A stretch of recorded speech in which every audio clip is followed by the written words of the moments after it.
How to fix Claude AI internal server error.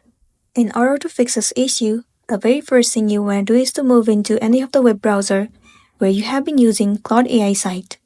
Once you're in the official site, now what you want to do is try closing this tab and then reopen it.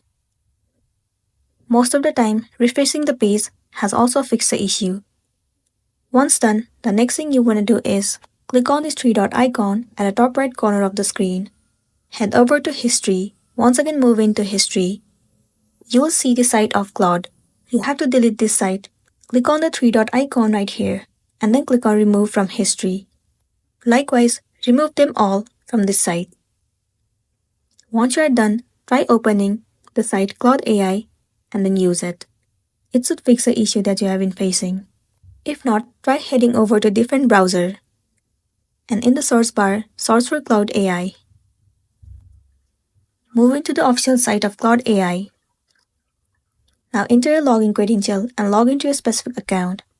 You might be good to go. So that's the wrap for this video. If this video was helpful, give it a like and check out our next tutorial. Thank you.